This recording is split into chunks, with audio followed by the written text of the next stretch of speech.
This year, the front page on Roblox has changed quite a lot. Starting with Grow a Garden, which broke the player count record multiple times in a row, and continuing with brainrot games such as Steal a Brainrot, which currently holds the player count record. And two of the most popular games this year are owned by Jandel. He currently is the owner of Plants vs. Brainrots, while also owning a decent chunk of Grow a Garden. And in the past weeks, you have probably noticed how both of these games have been getting less players, falling below other games on the front page.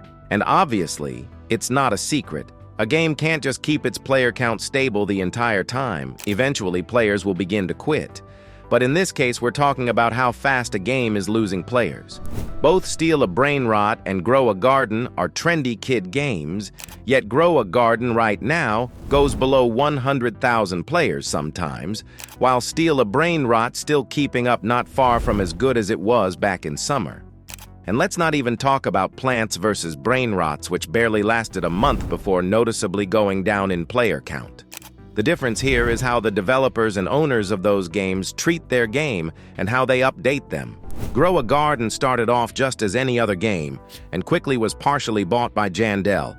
And I say partially because the original creator is still there and has the same role as Jandel in the group. And I assume Jandel still takes a decent part controlling the updates in the game, since obviously he's in the group with second highest role, and you can still see him appear in the admin abuses. Grow a Garden very quickly got its first player count record already back in May, and the entire summer managed to average over 1 million players daily. Super impressive. And this is where the fall began. Both the season and game's fall, you know.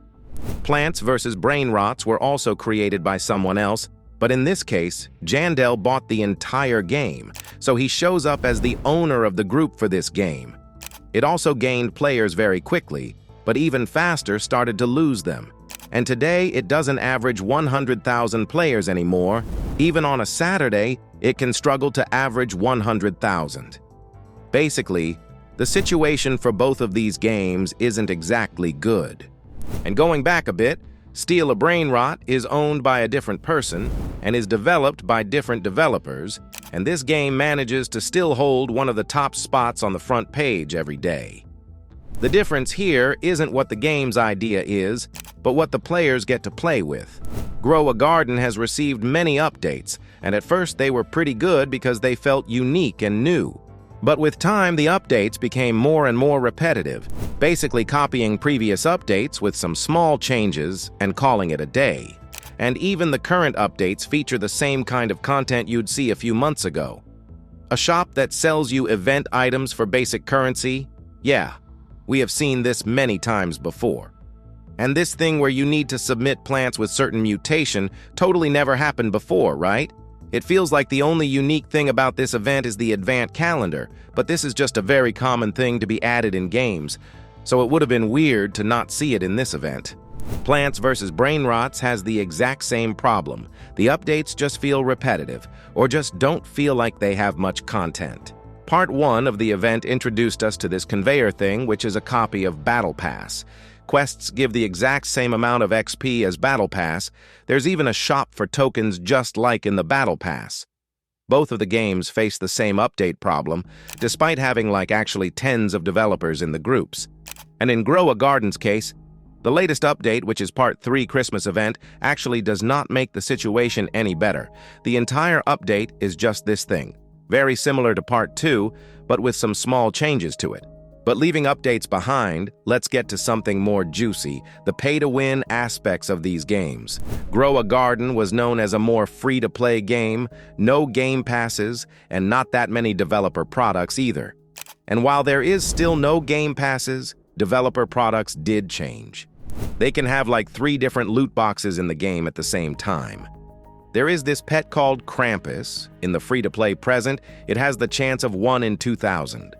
Which does kind of go against what Jandel have said before, but at least you can instantly unbox the present without waiting for it to hatch. And this pet becomes 10 times easier in the Robux version of this present, and thing is, I do not think I've seen any premium item higher the odds compared to free-to-play one. There is also this digging minigame, which just feels like it's not worth it seeing the reward I got, Another loot box type of thing for kids, you know? And I will also point out the tokens, which were kind of recently added. They work as a trading currency, and you do not get a single extra one for spending 25,000 Robux compared to 50 Robux pack, except for this booth skin. Also, did you notice how it says most popular on the 5,000 token pack? There is also Season Pass, which, just like what you would expect with any Season Pass, has pay-to-win moments too. But the worst things are still ahead. In this Part 3 Christmas event, Grow a Garden, they have added more pay-to-win to the game. They made a whole post on Twitter about new Robux products, and you can tell people are not happy. Someone even almost ratioed them. So let's start with the 500 stock plant. This was crazy to me. The game averages about 100,000 players, and they add a 500 stock limit plant. And guess what? It was gone in less than 30 minutes.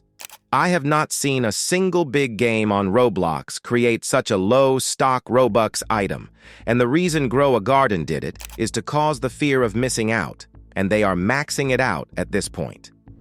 Another new thing are super seeds. Well, the seeds aren't new, but now you're able to purchase them. When you plant one, you get a random plant from the shop with a chance for it to be golden or rainbow, not guaranteed unless it's a single harvest plant. And then there is also this seed rain thing, which I think is pretty obvious.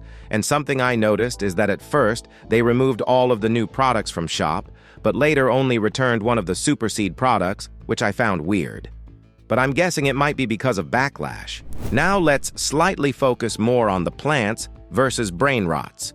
You get to see something somewhat similar to Grow a Garden, especially the Season Pass, which you can pretty easily compare to Grow a Garden's and find not that many changes since they were made basically the same way with same developers most likely. But besides that, you got some loot boxes and obviously the Robux plant. Honestly, plants versus brainrots isn't really having as bad of a pay-to-win situation. It just mostly had problems with the content to entertain people. And speaking of that, the players have suggested and asked developers to change something, yet they get ignored. Take admin abuse, for example.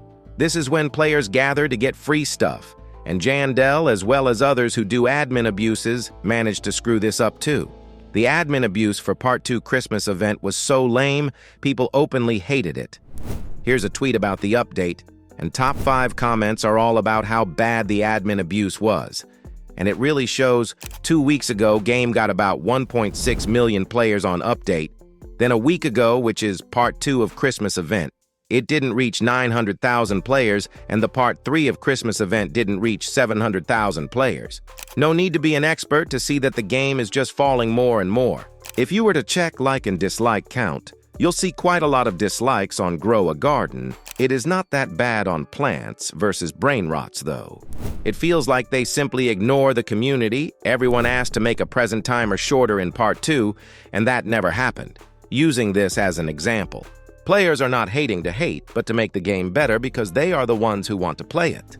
And this is the team behind Grow a Garden and plants versus brainrots. Basically, the same people who control how updates are made. Adding more pay to win, not listening to the community, repeating updates, and so on.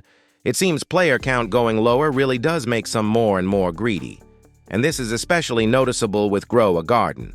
And I remembered that Grow a Garden is supposed to get a movie, knowing that would take at least a year to make. At this rate, the game might just completely die before the movie is out. Anyway, make sure to like and subscribe if you enjoyed this video. I would really appreciate that. You can watch one of these videos while waiting for a new one. They are good too. You can play our game or join my Discord server with links in description, and I will see you soon.